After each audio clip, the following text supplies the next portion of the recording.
Hello, good morning, Sir Yan. So, dala po namin ngayon ang Ford Fiesta. So, ito po ay papakarwash muna namin ngayon para naman very presentable pagdating po ng unit dyan po sa Calapan. So, today, ito yung schedule ng para i-condition itong unit mo po. So, nakita namin na wala nang laman yung coolant para sa radiator. So, kami na po ang bahala na mag-ayos nito. Yung totally condition po talaga yung masasatisfy po talaga kayo.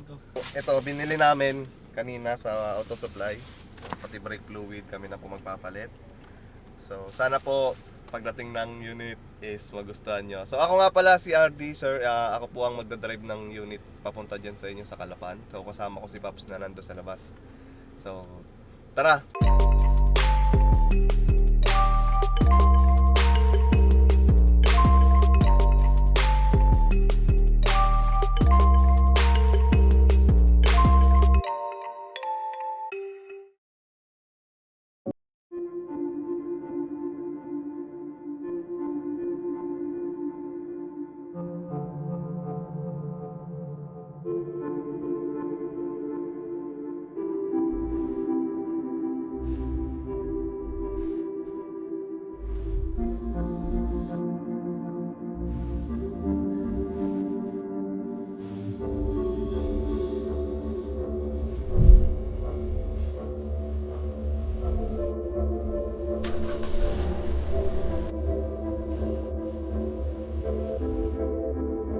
So today is June 11, 2021 and ngayong araw na to papaalis na po itong Ford Fiesta at babiyahe na papuntang Calapan, Mindoro.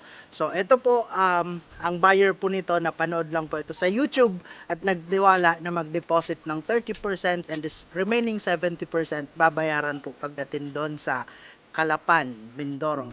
Okay, so sir, before namin po ito papabiyahin na sasakyan, pina-check ko na po lahat na fluids nitong sasakyan, oil, para at least hindi na siya magiging problema ninyo pagdating dyan. So, ito po mga basic maintenance itong sasakyan. Papalagyan na natin ng additional coolant, pati yung brake fluid, and pina-check na rin po natin ito na para good condition po siya bago tumakbo papunta dyan sa inyo. So, expect it sir na pagdating dyan sa Calapan, maganda po ang condition ng sasakyan.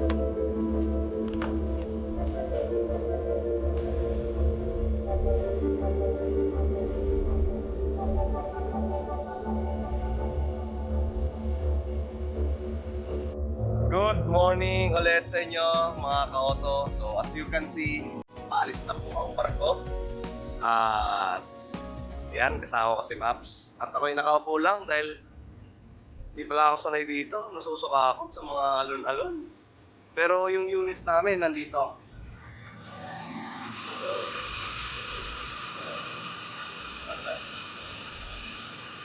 Yan. Yung kulay blue na yan, yung kulay blue na yan. Yang kulay blue na yan, so dadalhin na namin yan sa Mindoro. So ito, nakikita nyo, palis na yung barko.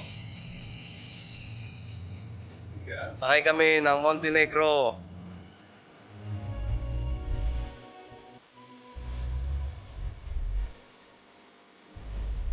Ako, nakamit na namin si buyer. And check na po niya ulit ng sasakyan. Ang sasakyan.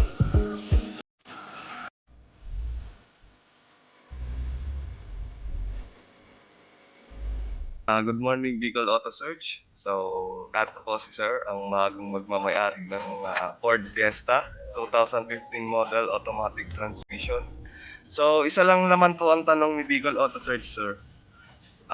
Bakit po Bicol Auto Search? Dahil mukha talaga silang katiwa-tiwala sa kanilang maliliit na sasakyan at napakaligit 100%.